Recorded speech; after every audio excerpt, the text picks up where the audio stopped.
YouTube. Oh, good. Then our most important viewer should be on watching, so keep us on the straight and narrow. Let's go ahead and launch the Facebook too. Oh, there we go. Yeah, look at this. Beautiful. We apparently we are live on both. Okay, hey everybody, welcome to the UGA Sports Live podcast. My name is Rodney DeBolsey. I'm joined by Jim Donnan and Jake Roos. Jake Roos is our recruiting savant at UGASports.com. Jim Donnan is the former head coach of the University of Georgia Bulldogs. I am the guy who sits on the end and does commercials. I think it's fair to call Jim Donnan a savant as well. Offensive savant. Servant. Like I've pointed out before, and he always rolls his eyes and wants me to go past it, but he is the only coach that I know of in Division I football to have led the college football in offensive. In passing offense and rushing offense. So he can do either style. He can switch it up on you. You go one way, he'll flip it on you. So that's why when we do our watch-along shows, which we will be doing again, attention sponsors, this fall when we do the watch-along shows, you need to tune in because there is nothing like watching Coach Donnan call the plays before they happen, or at least what they should call. And then he's like, "Oh, they're gonna run here. It's not gonna work." And sure enough, they run. It doesn't work. And it is a joy to do the watch-alongs because you learn so much more about football than you would ever have known before. So anyway, this is our normal weekly podcast. I'm sorry we couldn't do it last week. I had an issue in the family that I had to take care of, and the guys here did a fantastic job of letting me duck out, so I appreciate that. Shout out to our sponsors, of course, Athens Ford. Go by there, pick up your new F-150. Aaron Overhead Doors, sponsor of the website and the podcast. Of course, Academia Brewing Company, great place to eat.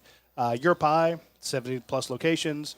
And, of course, we are in Champions right now. When you get a chance, you're in town, you want to come to one of the basketball games or baseball games that are being played, swing by Champions on Baxter and enjoy it. 5th anniversary party this weekend. Low Country Boil on tap. So get out here Friday and Saturday for that. They'll be celebrating all weekend. Yep, and, of course, You're already to number 5, eh? Yeah, not bad. If you're watching the show on YouTube, go ahead and, if you would, subscribe to our YouTube page. If you are watching it on Facebook, give a shout-out to our friends at 365 Game Day. It means a lot that they let us on their page, so we have a much greater reach. A lot to talk about. 2 weeks ago, we didn't get to mention last week that you were in Miami talking to a lot of the top players down there. This past Sunday, I was in Orlando talking to a lot of the top players there. I'm assuming it was this way for you too, but I talked to 19 kids. Every one of them raved about Georgia. And Coach Donnan always says the brand is strong. And in all my years of covering recruiting, I don't know that I've ever been to a Florida camp, Orlando, Tampa, Miami, where guys were just like, oh, Georgia. They talked about Georgia in the same, I don't say hushed tones, but the same reverence that they talk about Alabama. Talk about Ohio State. Talk about Clemson. Just whoever was hot at the time. I remember back when getting a Texas offer meant anything. Or being USC. Remember when USC was red hot? Like, and I want that USC offer. Now it's like guys like, I don't have that Georgia offer, but I really want one. And their eyes would get big. A couple guys talked about crying when they got their Georgia offer. I'm just saying, Coach, you said this before. The brand is strong, and right now, we've got evidence of it. We got 19 updates on the board right now where kids just raving about. And again, these are top 100 kids, scrubs. This is the best of the best. I think it's a combination of the success rate that Georgia's had with Florida players presently on our squad. They're doing a good job of promoting Kirby and the staff and the atmosphere here and the development that they've had to help them, hopefully go to the league. And the fact that one of the things you always do is look at the programs around the country that are, kind of not doing that well, and you go into those areas hard. So Miami has been floundering here for a couple years. True. Florida State just made a big coaching change, the second one in 4 years. And regardless of any success that Mullen has had, they still have had a very difficult time head-to-head with us, mano on kids, except the ones that have transferred there. So I think a combination of our success, the lack of success of those teams in Florida, because you're always looking to where, for instance, when I came here, a lot of these kids didn't know about. Even Herschel Walker in 1996, 97. You're trying to sell that. point. But now these kids are seeing, like you mentioned, the name brand blue blood teams now are Alabama, Clemson for the most playoffs, and then we're right up there in the process too of getting in there, and then Oklahoma, has been there 3 straight years, so it's kind of a deal. You walk down the hall and say, "Hey, I got a new." A girl say, "Hey, I just got a new purse," and a kid says, "Hey, I just got an offer from Georgia." So it's a big deal. It gets their attention. No, you mentioned that, and I think it's really true. One of the things that's changed that a lot, and you hear it from kids, is like they get online and they're searching, greatest running backs of all time, greatest wide receivers of all time, and kids are watching Herschel Walker, they're watching Todd Gurley, they're watching A.J. Green clips. They're seeing all the history there, plus they're seeing Georgia win on that big national stage, and so the combination of both really strong. You mentioned Orlando, 19 kids. I think I talked to 15, 13, something like that down in Miami. And See, I'm doing all the heavy lifting. Yeah, right. Ask him who typed up all those updates yesterday. So no, it Do is a good job of transcribing. It's very, very strong right now. I think that what you hear consistently too, even from top players in the nation, is they say, man, I'd really love to see Georgia pick it up. It's not even a situation of like, I hadn't heard from them in a while, so forget them. They're like, hey, I really hope they call me again. No, that's a great point because we had 2 top 100 players, Bryce Langston and another one, I can't remember. I said, they're coming to visit Georgia. I said, what do you want to see from Georgia? He goes, I want to see that they are as high on me as I am on them. I want to see where I'm at on their board, and Georgia's looking for a new director of player personnel, and we have a few updates on that on the UGASports.com. There's adjustments going on, but the coaches are out on the road there now. February is kind of a dead period, so it's going to be a little calmer. That's a new development. A new development. Thank God. Spoke to one person within the program. He said, "This is the greatest thing that's happened in 5 years." I believe it. But they go year round, so they have a slow period, and even during the dead period, they're still talking to players. But 2 of these top 100 guys said, the number one thing they want to see when they get to Georgia is where they're at on the board, because Georgia is a real possibility for them. 2 kids that could pull out of Florida, as long as they feel that Georgia is as high on them as they are on Georgia. And that is not what we're used to hearing when you talk to a kid who could be arrogant because he's like, look, I got kids 30 offers, 40 offers. Absolutely. Yeah, I think if everybody just goes back to the early signing period, which really has necessitated a different style of recruiting early on, earlier visits, earlier official visits, earlier home visits, whatever it might be. But what it does, because the calendar year still presents 30, maybe 25 days in January, where the coaches can really pretty much hone in on juniors and sophomores. So that's where you see that Kirby copter going everywhere. That's where you see Dell McGee going all over the country to these different running backs, all the coaches going into different areas. And now you're way ahead going into these camps because the coach has already been to their school, yes, as compared to going to the school after the camps in April and May for spring recruiting. So from that standpoint, I think even I can figure that out. I don't know if Roddy can, but that's what happens with those kids. There's earlier contact, and that's why plus there's a lot more pressure on them to, maybe get it down a little bit because there's so many of these schools say, hey, please come to our spring game. Please come to our junior days, come to our camp and all, whereas others are saying, look, we might be able to get you to come to the spring game. We might be able, depending on, and there's a lot of difference in that. So I think we're sitting pretty as far as, and the overwhelming thing, though, that I think, and I'll stop talking about this part, is you don't luck into being number 1 or number 2 in the country 3 years in a row. You might just be a real find out and get some guys at the end that you didn't expect to and be number 1. But to be number 1 or 2, 3 straight years, that's not luck. Absolutely. I mean, and these kids are looking at, there must be a reason why these guys are going there, So you got the history part of what they've seen the last couple of years. Hey, boy, if I could be in part of that, I know they got a lot of good players there, And to me, that's what the difference was with the kid from Florida State coming here as a tight end and the kid from Wake Forest. The supporting cast goes, and not only where you want to go, but who you're playing with and who's going to be playing with you. Absolutely. Yeah, Trey McKitty, Jamie Newman, those guys are. You're looking at what you're surrounded by at Wake Forest. You're like, and he was successful at Wake Forest, but he didn't have that offensive line that you're going to have at Georgia. He didn't have the running backs that he had at Georgia. Trey McKitty's like, I had to bail out my offense a lot. He's been through a few quarterbacks in his tenure. And he's like, yeah, I want to go try that real quick. But to your point about, being those number one classes, we, in recruiting, and Jake can attest to this more than anybody else, when you have a situation where you get that big number one class, lots of times you drop because a lot of kids are like, well, you're already full with great players. I don't know if I want to go there. I'd rather go somewhere else. But to do it back to back to back is insane. And even with this 2021 class, if I'm an opposing coach, if I'm at Tennessee, Clemson, Florida State, I'm like, look, kid, Georgia just signed 3 number one classes.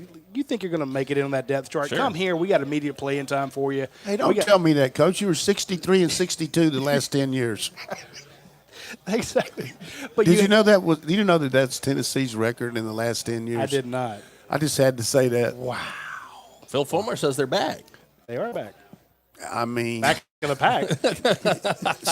I mean, seriously, if you'd have said at the start of the year 2000 that Tennessee over not even that year they were bad, that decade, but this last decade, 63 and 62. Wow. Hey, they're coming back. They're above 500. They're coming back. They are. They are. They're coming back a little bit. I worry about them a little bit more than I do Florida because Jeremy knows the Bama footprint and great evaluator too. Yeah, it worries me a little bit. And he surrounded himself with some strong coaches. And to me, your coaching staff is good. But the point I was saying about the kids that would be scared of, say, if you're looking at Georgia with 3 number one classes and you're looking at Tennessee and thinking, well, I can get on the field quicker at Tennessee. I asked a bunch of kids, maybe. I asked the kids, well, tell me about your interest in Georgia. And they said, well, I'm also looking at the NFL. Georgia develops players. Talking to Micah Morris, top 100 player, had a fabulous camp Sunday, throwing guys around, throwing other Georgia targets around. So this is a guy who you definitely want.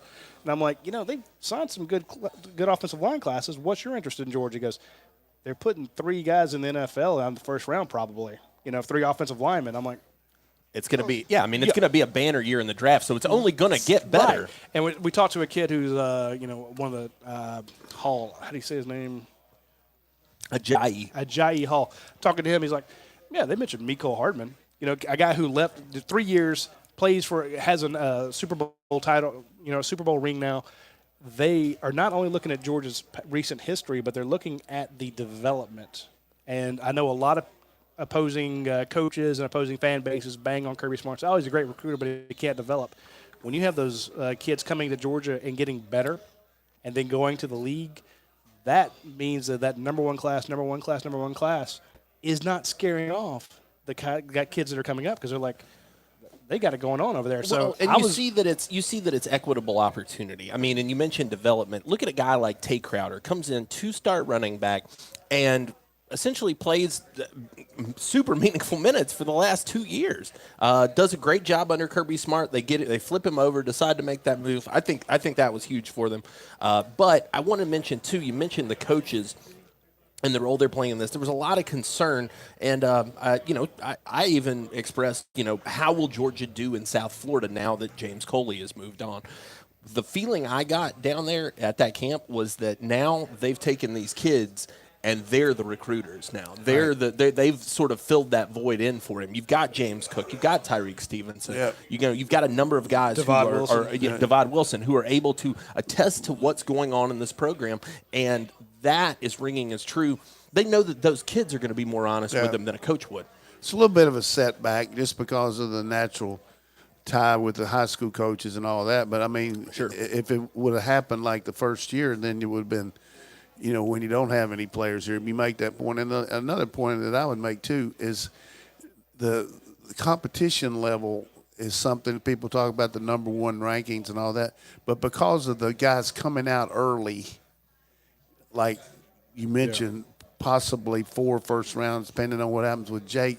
But, that increases your chances of playing here earlier because, it's not like a 4-year deal where, players are hanging in there that long. You know what I mean? So now I know I can't get your attention. I'm sorry. Were you saying something, Coach? Something beautiful is going on here. Something player, but I'm just blah, saying, blah, blah. There's food here. It's just easier to come in and play, even in the better teams, like what you're saying with Clemson last year. Their ranking was right up there with us down to the last, and I would have to say their top 15 players were remarkable what they got. But, they had so many kids come in at semester that are already there. The quarterback, Breesy, Simpson, all those guys are already there practicing. We've got 6 guys here, 6 or 7. How many we got? 6, I think. Yeah. But it's just but we need to start talking about some other things. I mean, our recruiting looks good. I mean, if we could this is a wasted show talking about how good our recruiting is because everybody knows that. So let's talk about some other things like. Well, I do want to take one more question on it because I thought this was a really good one. I want to find out who asked it, though. It was over on our board, and it was, JR Scar 86. He says, who was the most impressive Bulldog target you saw in Orlando? I'll give you mine from Miami, but go ahead. I mean, Micah Morris, of course, is fantastic, and Hall was very impressive. Morris is a guard, though, for sure. He's a guard. I think so, and sure. Mims is a tackle, right? He did not do well at guard because they put him at guard his first couple reps, and he did not do well. But that's where we're going to play him. When I asked him, he's like, I don't know how to play guard. Well, he'll learn. But they put him out at tackle, and he was throwing guys around. But Bryce Langston looks good. He looks good. Raw, absolutely raw. That kid needs to learn some techniques. But if you're looking for, I've got everything in place, to blow up. Bryce Langston. Keep an eye on that guy because he's really tough to get a hold of. We have a good story coming with him. He was one of the guys like, look, I just want to see where Georgia has me on their board if it's high. Oh, and Dakota Mitchell. I want to tell you all, there's a kid down there talking to Dakota Mitchell, wide receiver. He wears a picture of his mother in a locket, an open locket on his chest. And he's like, I'm a mama's boy. I cannot get away from her. If you ever want to know a key to where a kid's going to go or, who's pulling the strings, if you get Dakota Mitchell's mom on your side, you are going to get that kid. Now, the good news was – no, I'm sorry. That was Charles Montgomery's mother who was like – yeah, I'd move to Georgia. So, you've got that going for you. I would say, if looking at Miami, Tyreek Sapp was a guy who jumped out at me, 5-star guy, no surprise there, but one of those guys that you see him walk up and you're like, do we have a shot? He's committed to Florida, right? Yeah, he said, hey, I'm still listening to everybody. He said, he said, last time I got to visit Georgia, I didn't get to talk to Kirby Smart. Want to do that this time. I really think that could play in there. And then Troy Stellato. The wide receiver out of Cardinal Gibbons. I thought he was fantastic at that camp. Really quick, great hands, just kind of a do-it-all guy. James Williams didn't play, but he was there and looked really impressive. So, deep camps on both ends for sure. Hip questions. All right. Yeah, we got a bunch today. Some people already asking about Greg McGarity. And the report that his house is up for sale. A lot of questions surrounding that. One guy wanted us to open the show with that. I know people are excited to talk about it. Roddy, what are you hearing on that? We put it out there that his house is for sale, and sure enough, it is his house. We checked the listing. It is. He owns it, and so I got a 2:30 viewing. So. There you go. And you too can get a viewing if you have $855,000 laying around for a 6,000 square foot house. I'm just doing it for investigative purposes. And then we had some people reach out and say, well, no, he's just downsizing, which I can understand. It's a big house. That's a lot of rooms, that thing. It takes forever to go through the photo gallery. But I don't think that's it. I talked to some people inside the Athletic Association, and Georgia will be looking for a new athletic director in not too long. I mean, I think his contract runs through summer, and I don't think it is going to be renewed or extended. I think Georgia will be looking for a new AD. I know everyone's like, well, then the next question is who? I don't know. I mean, I know who I would like and who I would, but again, that's based on Moorhead's MO and everything. He's going to look hard at Josh Brooks, I think, just because of the things are going pretty well as far as the infrastructure of our university athletic association, the way we're raising money. One of our best viewers comes over here once in a while. John Parker told me after the show 2 weeks ago that Georgia has raised more money for athletics than any school in the country the last 3 years. wow. Now, that's pretty impressive. And you look at what we've been able to build and fund, but that's just still unbelievable considering where they were. So I think there's a lot to be said about these people that are working in those areas. And then Shout out to the development office. right, and then of course Josh Brooks is involved in the the facilities like that. And I think you just got to me. Who does Kirby want? I was going to ask you that because it normally goes the other way. You think when you get a new AD, he wants to bring his guys in. With the success that Kirby's had and what he's done here, does he get some consultation on this? Oh yeah, I mean that's just. But we don't see that everywhere else. And it's not bagging because we've had a lot of sports do really well over the years, but our Directors Cup stuff the last couple of years hadn't been anywhere near what it used to be. So I think you're gonna look at a lot of input from the stronger program. I would just think Kirby has a lot to say about it because he's got to be able to work with the guy, and it'll be a real soap opera. Yeah. Just because there'll be a lot of rumors and things. And Greg's done a lot of good things. There's no question about it, and he deserves it if he wants to retire. I think for sure that he could come back based on what Moorhead has said several times. It's a year-to-year deal, but the guy's 65 years old, and maybe he's got a house somewhere else or, a summer home or something. Who knows? But it's not right to make conjecture about something like this unless we got somebody like Roddy sniffing out these things on Zillow.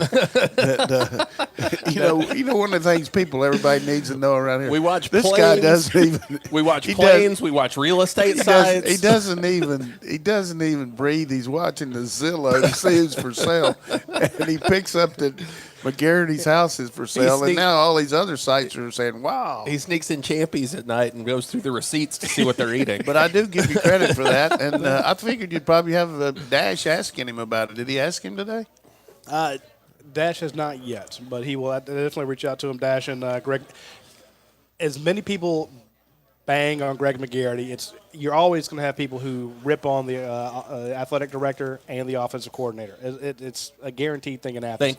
Thankless job. But I want to give I sometimes rip on Coach Smart for not giving us enough access, and he knows it's a slippery slope. Sometimes.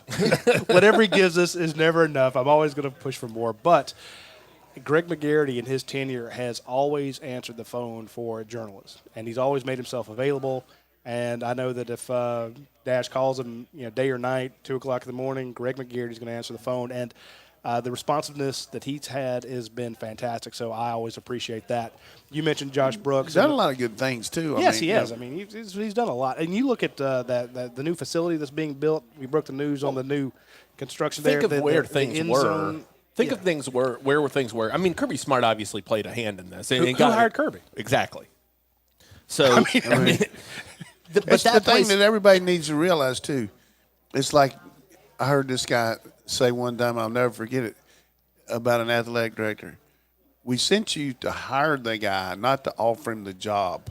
There's a lot of difference between closing the deal, and that's what he was able to do. I mean, and Kirby was in much demand then, so a lot of credit goes there. So too is like, you mentioned Josh Brooks, and there'll be another names pop up. Josh would be my leading candidate simply because he knows everything that Georgia's doing, has been the spearhead on all this stuff, gets it. He absolutely gets it. He's like, you got to spend money to make money. Going back before the Greg McGarity years, I remember sitting down with one of the senior ADs. We had lunch, and this is like the number 2 guy over there, and he was raving about how profitable Georgia was. It's like, we're the second most profitable school in the country behind Texas. I'm like, great, but that's not your job. Your job is not to make money. Your job is to win championships. Sure. And I'm like, that you don't get a trophy for being profitable. It doesn't give you a women's tennis trophy. It doesn't give you new facilities over there. It doesn't pick up the baseball program. But you look at we have new facilities of baseball. There's new facilities. The track was redone. There's new facilities for tennis. The 2 new facilities. You got the indoor facility that had never happened. Now you've got the giant construction going on, the West End Zone project. I'm like, Josh Brooks and those guys. Strong in equestrian too, man. Yeah. So those Gotta guys have the get horses. It, so. Cut the camera. Show's over. We're gonna do those puns. I mean, we are strong in equestrian. They are, but to the point is that it is a big deal if you're bringing in a new guy. But I guess the bottom line is on this. I wouldn't change horses in the middle of the stream. I get that. You know, keep somebody who knows what's going on, but bring in somebody who can get it done. Josh can do that. But at the same time, you're also the University of Georgia. You would not surprise me to see. You're gonna probably get some calls on it from some of the best ADs in the nation. Ronnie Brown wants to know. He says, Coach, in your opinion, how important is that relationship between the head football coach and the AD? It's the most important thing that you can have. I mean, it's like in any situation, who's your boss? I mean, can you, whatever the guy tells you, you got to be able to believe. And, I've been fortunate to have some really good athletic directors that I worked with as a head coach and an assistant coach because and typically guys that have been around football are a little bit easier because they know what you go through on a day-to-day basis. But it's paramount that occasionally – I'm sure Greg has had to say no to Kirby about some things, but I don't know about a lot of them. But, you look at our spending, whatever it might be, recruiting, travel, whatever, we're doing what we got to do and paying dividends. And I know I said on this last show I talked about Nick Saban's first few years and Dabo's first few years. Everybody, bags on us, hey, we're 44-12 and, all that. But I just think the future is very bright when you go over there and watch those kids lift weights, which I have a tendency to go do that once in a while, or watch those guys just run athletically, not in my lifetime have I ever seen a group of young men over there like that anywhere. I mean, when I was at Oklahoma, we had a lot of them, but not as many as these guys have. And Alabama, when I used to cover games, they had a lot of – but as far as just pure, thoroughbred – guys that are big, strong, and can run, scary. You gotta love that term. Well, no, we mentioned this. We've been the last couple of years. We're like, this team is starting to look like others. And when Kirby took over, when you meet an offensive lineman, you think he's a fullback. Yeah. That tells you kind of where you are. So. Well, I still go back to that Georgia-Alabama game in the rain. And what was that, 15? Yeah, it looked like a high school team playing they walked out there and we were like, nah, man, it's going to be a long day. Kirby's first year, when we went down to Ole Miss and we're looking at the those wide receivers. I thought they were all tight ends. Yeah. They were I'm not used to Georgia wide receivers. Then I'm looking at these monsters. I'm like, wait a minute. Those are the tight ends. Those are wide receivers. And what did they do? They threw all over Georgia. Yep. Georgia couldn't stop them. Sure. So it happens. A question for you from UGALum95 on Twitter. It says, Andrew Thomas was a consensus top 10 pick and the top offensive tackle in the draft. Now his stock is dropping to 5th off the board at 18th. They say he plays with his hands too low, poor technique and balance, and point to coaching. Thoughts from the coach? You got all these gurus up there that if one person makes that assessment, then people read about it and worry. I think it hurts Andrew a little bit in the fact that he didn't play in a pure passing team as far as a team wanting you right away. We did a lot of RPOs, and he does have a tendency to get overextended a little bit because most of our plays were runs first, So if a guy does end up being a pass, it looks like he's doing poor technique on pass blocking. So, but he's going to be picked in the top 15, I would think, depending on which team. It's just hard to take. I don't care who you are. It's hard to take a tackle in your top 5 picks. You know what I mean? Yeah, that's a big risk reward. You're just not going to do that. And he, as far as the coaching, I think I would say that's poor on whoever said it. He got good coaching here from Coach Pittman, and he has tremendous knowledge of the game, and he's a great kid. And he'll be a tremendous ambassador for whoever he goes with as far as the community and people. When he goes in all those interviews and stuff, his stock will rise. But I think us as Georgia people seeing Andrew play as much as we did just have a tendency to think, hey, he's going to be top 5. Well, if they picked a tackle in the top 5, he probably would. But, he's going to be a first-round guy. Wilson might be. Kenley might be. But he's not he's got some issues just like anybody. But, I think it's overreacting to listen to one guy talk about him. But he's going to be graded very fiercely by these people because they're looking at a first-round draft choice. You think that there's a little bit, over-analysis, I guess, going on? I mean, I think that tends to happen this time of year. You sit back and you watch all the tape rather than maybe just considering what that guy did, when what you saw with your own eyes. Now you're starting to go into the minutia of it, maybe a little bit of over-analysis. Yeah, well, when I think about all the different people, Todd McShay, Mel Kiper, Daniel Jeremiah, all those guys, Bucky Brooks. I saw Bucky Brooks, Roddy might have tweeted out that he had DeAndre Swift rated as a top back in his top 5. And, maybe Mel Kiper might have him third. Each guy has a different way of rating people. It's like Siskel and Ebert on a movie compared to somebody else. Great way of putting it. Yeah. So you're going to have different varying views, but it's going to be the proofs in the pudding at the combine, the pro day, which we will have here. I can tell you right now, we should have a big day over here at Champies and just tell all the coaches and general managers come over at Champies, and we'll entertain them because they're going to be stacked up and over there at the Butt Smear for that. We're going to have an unbelievable pro day when you look at 4 possible first rounders, adding Jake to that. Wow, and then. It's just going to be, 5 if Swift, I meant to say Swift, so you got 3 offensive linemen. I don't know if Kenley will go in the first round, or Wilson, but I don't want to hem and haw about this, but I do feel like that the comparison type thing is hard to really go by. And the thing that I didn't have any idea about, which we had Brent Rollins working with us, and he does a great job on Pro Football Focus, on the grades and everything. These guys have these people under them rating these players and watching the tapes, and then they'll give them a combination of all the stuff. They can't watch all those guys 500 plays. They'll give them 50 plays to look at that they've already quelled, just like a recruiting guy will do over here to give Kirby on them, you know what I mean? So there's some really talented people working within the NFL Network and the ESPN to help them get ready for the draft where they can look at those guys. Absolutely. I know you got more questions, but I want to jump on and let folks know that when you get a chance, swing by our friends out at Athens Ford. They are a big sponsor of the podcast that you're listening to or watching. They're also a big sponsor of our website. So UGASports.com. Oh, yeah, we need to mention that every once in a while. We never talk about the site. We talk about story and stuff. But Athens Ford, big sponsor of UGASports.com. If you go to their website, you get a $500 coupon. They're going to pay you $500 that you can go out and use when you go buy a car. If you go by the website first, you can get the $500. New or used, doesn't matter. They'll take care of you.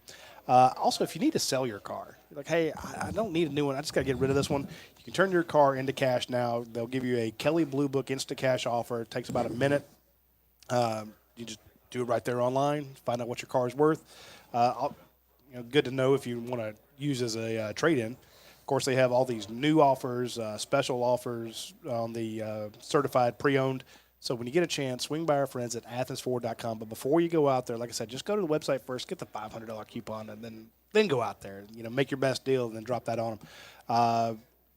This is the number 1 Ford certified pre-owned dealer in Georgia. So if you get what I bought, which was a certified pre-owned where they go through and do 100-plus inspection points on it, it feels like you're buying a new car. Hell, it even smells like a new car. So if you want a fantastic vehicle, all of their vehicles, the new ones, the Ford certified pre-owned, and any pre-owned vehicle that's not a Ford and that's under 80,000 miles will have a lifetime powertrain warranty on it. So no reason not to go out there. It's not like, you walk up and there's some sketchy guy in the plaid coat coming up to you to sell you a used car. It really feels like you're walking over to a friend's house. There's zero pressure. They're not that kind of. You walk in and all the heads whip around like, hey, here's a new mark, And I've had that feeling at a car dealership before. But you walk in, it's the most low pressure thing you'll ever see in your life. Fantastic folks out there who take great care of you. So hit them up when you need a new or pre-owned vehicle. Check them out and let them know that the folks at UGA Sports sent you. I think we've lost Coach for the day, but no. Joshua Hammonds over here on YouTube says, "Happy belated birthday, Roddy." It's also thank you, sir. Your Roddy's birthday. What, Sunday? This past Sunday. When I was working. When you were working, doing all the heavy lifting at UGASports.com. Yeah, how old? 38. 48. What was he? Turned 48. 48 this year.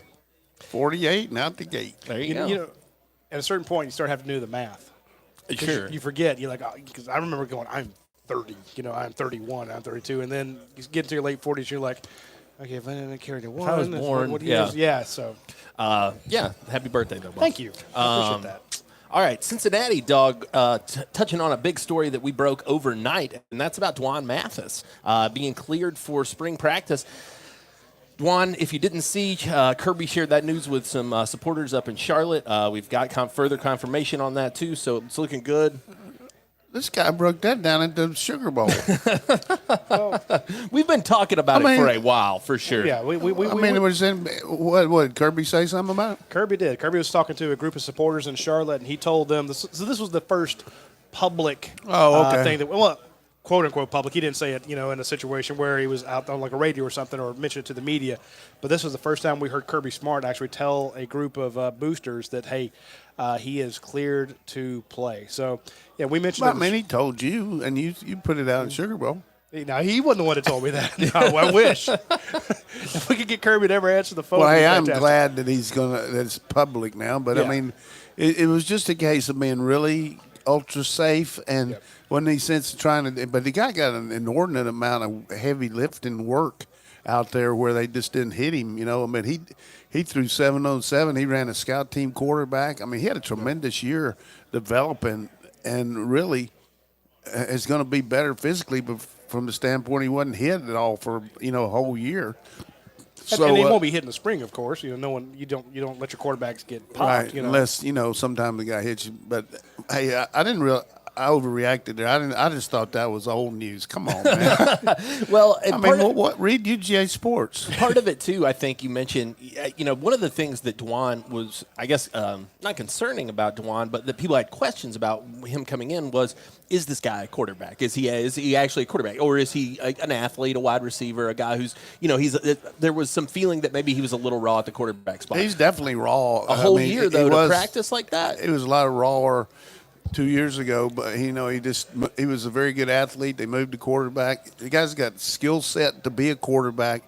With Coach, he's going to get good coaching here. I think Coach Munkin and Coach Faulkner put him through the grinder. I know I haven't talked to Munkin about him, but I know one of the first things that when I said something to Buster, he said, "Man, Malthus, impressive." Yeah. Which anybody would be impressed. The kid's big. He can run. We saw him in the spring game. He can spin. And, you got him and Beck and Bennett and of course, Jamie. Our quarterback room looks really good. Not to mention Priestley, who could play for a lot of teams. That kid is overlooked a lot. And I think we got a very competitive situation there. Well, our Cincinnati Dog wants to know, now that Malthus is cleared, how do you see him kind of fitting into this quarterback battle? I think he'll be right in the thick of it. For sure, it's going to take an overwhelming move by somebody beside Jamie to get the job just because of the experience he brings to the table. The guy is very powerful. You don't have any idea how good he looks on the hoof till you walk up to him. And he is, and you watch him work out. I watch a little bit in the off-season program, not a lot, but the guy can, straight ahead speed. I don't think he's one of those guys that's, super elusive, but he's very powerful, and he can hurt you on his own read, and he got a good arm. But as far as Duan, he'll get everybody's attention when he starts running around out there throwing the rock because he got a huge arm. Yes, absolutely. That's absolutely. what was it? Josh Helmholt that Yeah, mentioned it. yep. But when Georgia swiped Duan Malthus away from Ohio State, he said one of our analysts said, "Look, he has a huge boomer bust factor. So this kid, he's raw, but if he puts it together, he is going to be up here. This kid has an amazing skill set, or he might struggle with it, Got track speed too. I mean, you look at the track stuff he did in high school. Yeah. I mean, he's a lot like Fields as far as speed. I mean, really got good speed. So it's be fun to see it. And again, the news we had this morning was that Kirby Smart was telling people this he's cleared. Like I said, we had mentioned that that's what we had heard during the Sugar Bowl. Kirby had even mentioned publicly that he was running the scout team, but he said he's not quite cleared yet. So we knew it was coming. It's just good to know that going into spring, which is practice starts March 17th. So we're almost today's the 18th. Yeah. 1 month from today, if you will. You have the first practices out there, and it's good to know that you're not going to have to you never want to hit the quarterbacks in practice, but if some idiot comes through and does pop on them, you got to feel a lot better than you did this time last year. That's a good Certainly. point. Yeah. Riser on the board with a good one here for Coach. He says, can you talk a little bit about hiring strength assistants for Scott Sinclair? He says, does he just get a blank check and instruction to get whoever he wants, or is Kirby a little bit more involved given how much time in the offseason strength and conditioning coaches spend with kids? That's a good question. Yeah, I think, first of all, you got the blank check. I mean, whatever we need here, we're going to get. And we're not going to overpay, but we're not going to underpay. And we lost some good assistants there to Arkansas. Both these guys were really good. But we had a really good interview process, and we're able to get this one guy from North Carolina who Mac Brown told me, I know Mac because he used to play for me, and I figured it owed the UGA people for me to check out this guy. When I heard after Roddy announced that he had been hired, again, you slap. but you were right. You were right on the guy. And I asked him, and he said the guy was, really had command of the weight room, and he had the ability to be a head strength coach. And, they just couldn't it was just hard to match what Georgia went after for him. But said he's tremendous. So, and from all I've heard, everybody's been very impressed with him at this point. And then the guy from Texas Tech has some background here, having been at Furman and, from Georgia. And I'm sure he'll fit in well, too. So to answer the question, they've got to go through the interview process with Scott, and then he's going to take him to Kirby for final approval.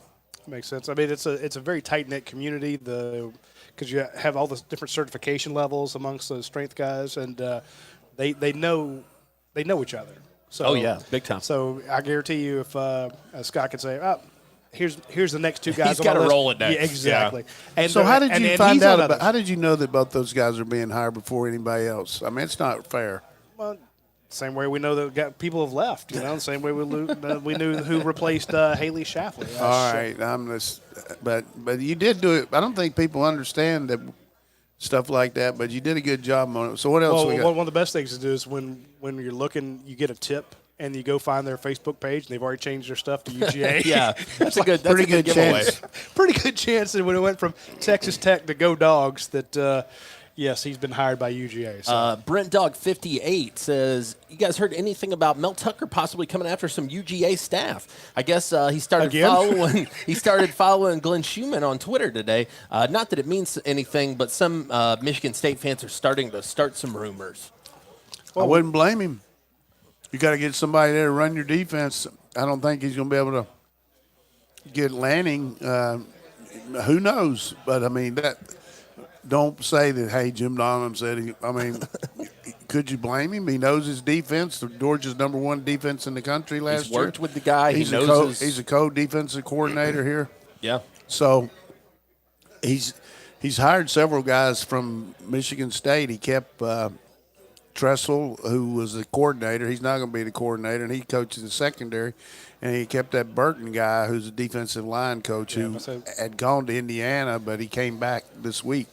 So I could see him going after some Georgia guys, but who knows? But, hey, I want to congratulate Mel for the job he did at Colorado, and it was a tough situation leaving there for, because he's so embedded with the players and everybody. But just lifetime contract. You get that kind of not only money for him, but for assistance and commitment. And, any way you look at it, you're talking about the last 10 years, Michigan State's done a lot better than several teams in the Big Ten.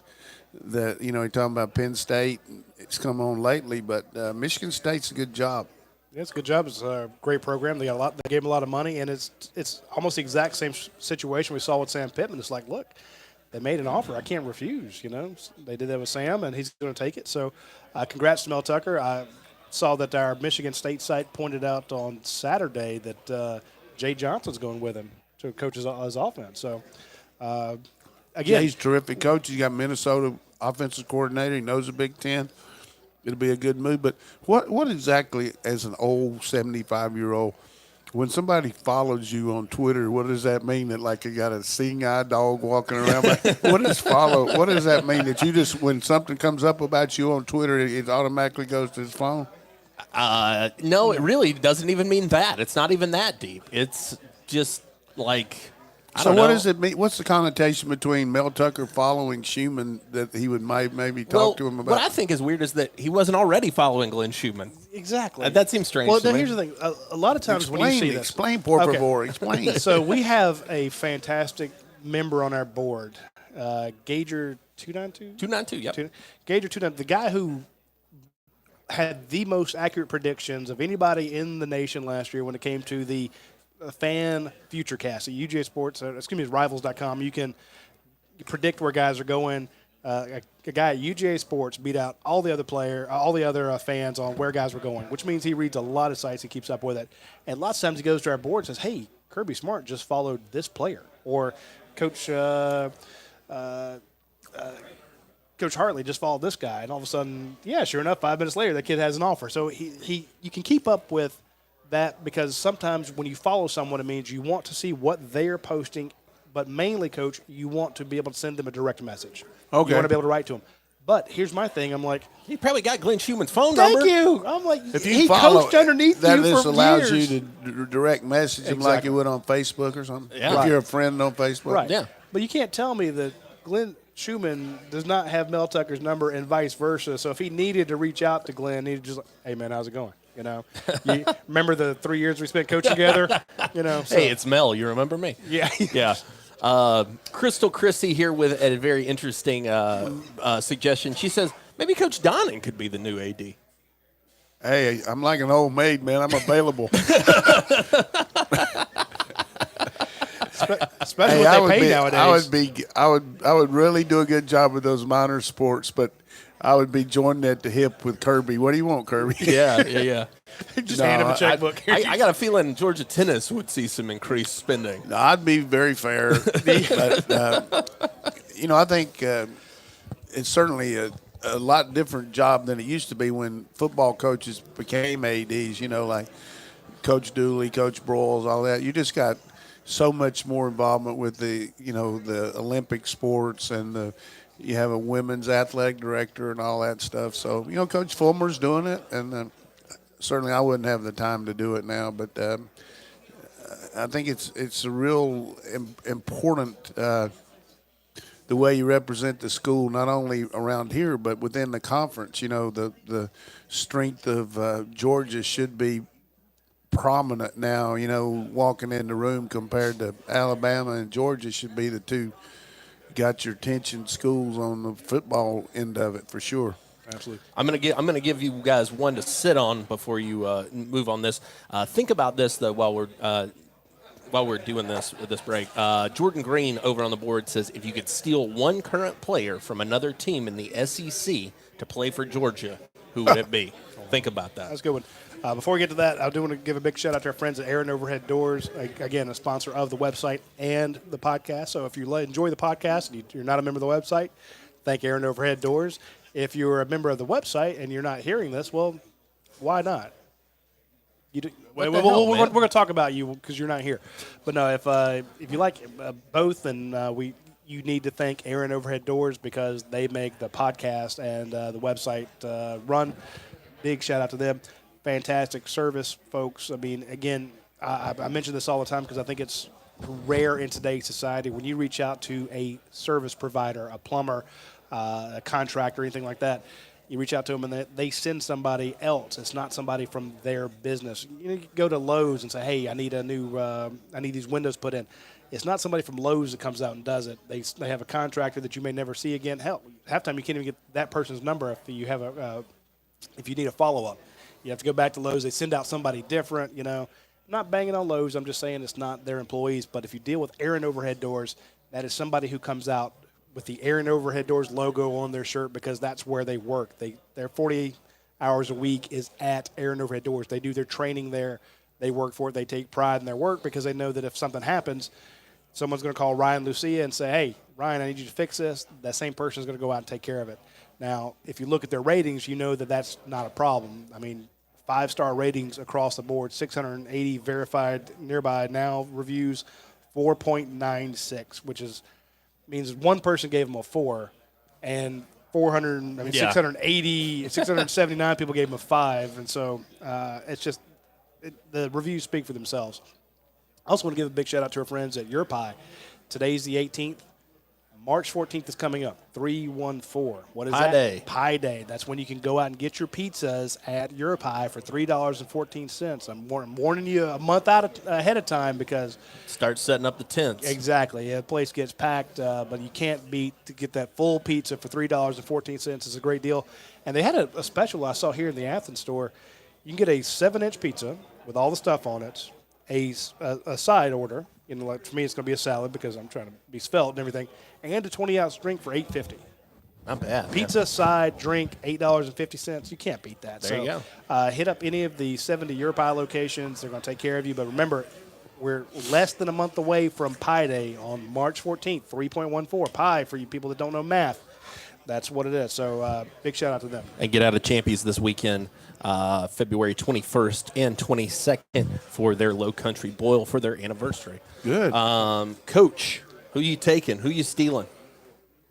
I mean, like Rafa Nadal said, if doesn't exist, but the guy that I wish we could have hit on was Max Johnson. I just feel like he's going to be a tremendous quarterback. I know Beck's going to be good. Vandergriff, going to be good, but I feel like Max Johnson's going to be a heck of a player. You're going to take an incoming freshman. You can have anybody. Well, I could take somebody on the lower. Yeah. Oh, I got to think about All that. right. Roddy, you got somebody? I'm trying to find a kicker. A kicker. Well, that's okay. I can understand that. I'm going to go with Jamar Chase because he won the Bolitnikoff Award last year. And if I'm going to go with a really productive wide receiver because Georgia needs wide. No, you pair him up with George Pickens. Oh man, give Jamie Newman that to start his career off. I'd love to see that. That's Jamar Chase. Jamar Chase. I'm changing your mind of Jamar Chase. You pick someone else. Let's go. Dave McMahon gets. He says, "I'll take Derek Stingley off of LSU." That's Good a pretty corner, good. That's a pretty good pick. I don't know how much he could jump on our secondary though. Ooh, Well, it's a good point. You got Tyson Campbell and Eric Stokes. You got Campbell, Stevenson, Stokes, and Daniels. Yeah. Cindy and I'm not taking anything against Jake Camarda, or any of the kickers, but to me, or Zirkle coming in. But the production that you've had with Rodrigo Blankenship is huge. And to me, it's like. Grow that grass, man. You see. I don't even want to know what that's about. No, I was talking about grow grass. Yeah, I know you're talking about grass. Fix the fields. Sure he does. Fix the fields. Sure, Coach. But grow that grass. Chuck I Ward would have said says. smoke that grass. Pass that grass. Chuck Ward says Weidermeyer from the tight end from A&M, Jalen Weidermeyer. He was excellent. Very good player. Absolutely. Good player. Kinlaw went to. He's in the draft. Yeah, so you can't have him. I would have taken Joe Burrow then. I was just saying that, man. I wasn't sure what year he was. I'm glad Georgia doesn't have to face him again. Yeah, right. Let's get to here and now. All right. Let's see here. What else we got? Coach, do you see a possibility of Clay Webb taking over at center and he'll move in a guard? Somebody posted last week that Kinley said he thought that was going to happen. Do you see a possibility of that happening? Kinley's doing the coaching now, eh? I don't. And somebody told me that he saw Kinley at somebody wrote about it. He saw Kinley at the airport, and he told him that. Clay Webb's got a lot of potential as a center, that's for sure. And Webb's a perfect center, and certainly he'll be a tremendous guard. I think it's just going to be a lot of mix and match in this spring, see what the best group's going to be. You know, you got so many of our prominent young guys aren't going to be here, you know, particularly the tackles. So you got to protect Hill, though. I mean, to me, he's the most, from my standpoint, you know, invaluable guy coming back. He's a lot like some guys we've had in the past that can play all the positions. So you probably see him playing a lot of center, also Erickson center too. You know, we played Erickson at guard, but the thing that's going to be so difficult for our offense this spring is going against our defense. And, you know, it's going to be. Do you think you're going to get a good sense of how good the offense can actually be? Yeah, I mean, that's why I thought our offense was going to be so good last year, because I knew how good our defense was. But, you know, I could factor in Holloman going down and Cager and all that. But I think going against our defense is going to really help our offense going into that first game against Virginia. And as usual, Kirby thinking about the future. You know, he was our staff was visiting with North Carolina here last week about Virginia, and Virginia and North Carolina is talking to us about Auburn. So Kirby doesn't miss a trick, and you can't find that stuff out on any other site that we're listening to. I didn't know that. Well, that's nothing new. I'm usually We're getting ready for Virginia. You man. run the site. I'm just saying, I didn't know. That's good though that we're getting ready for them. Like I always like to, if somebody wants to come in and visit us, I'm really a little sensitive about that because I don't want to tell them anything. But if they got somebody that we're playing, then it's a little, you know, you feel a little bit better about having them come in and talk to them. Nice little trade off there. I like and it was kind of interesting the year that we played Oklahoma in the Rose Bowl. Chaney and the staff actually went out and visited OU that spring, and then we ended up playing them. You never know when that's going to come back to bite you in the tail. Going back to the Webb situation, I spoke to Webb after the Sugar Bowl and asked him, you know, what about playing, you know, you're going to play center? He doesn't want to play center. I mean, he will. Sure. Absolutely, if he's told to, but he wants to play guard, and I think Hill's a great center, so Erickson could do it if need be, but to me, why would you move Hill when he's obviously done it? He spent a year there. He's got a future there. We saw Clay Webb as a great guard. Erickson played fantastic. You know, he got his butt chewed a little bit in the game, but, I mean, for a guy who that's his first action of the year, really, you got two fantastic guards there. I don't see why upset the apple cart. I also want to give a shout-out real quick before we get to the last question of the show to Academia Brewing Company. I told everybody I went out there for the Super Bowl, had a fantastic meal, great beers. St. Patrick's Day is coming up, March 17th. Good Lord. About a month from now. It is? You're going to talk about a place to go and enjoy a great St. Patty's Day. Hit up Academia Brewing Company around noon, and it's going to be fantastic. Any other questions? I think we're wrapping it up for today. I think we're good. That's Jake's way of saying he doesn't like any of the other questions you guys offered him. We got plenty, but I don't want to be unfair to anybody. Yeah. Tune in next Tuesday at noon. We will be here. I'm trying to think. There's something else going on next week that I'm trying to keep. Oh, man. Anyway, somebody will be here next Tuesday at noon to do the show. I appreciate everybody giving us a pass last week. Couldn't quite be here, so sorry we didn't have a show last week, but we will definitely have them going forward. We didn't get a chance to talk about basketball. Ooh. Probably for the best. I can see how disappointed you are. Yeah, we'll save that. We've got baseball to talk about next week, and, of course, recruiting. More recruiting stories to check out at UGASPorts.com. And, of course, we'll have maybe, next week we might even have some coaching updates. Never know. Anyway, tune in next Tuesday at noon. We will see you then. Take care.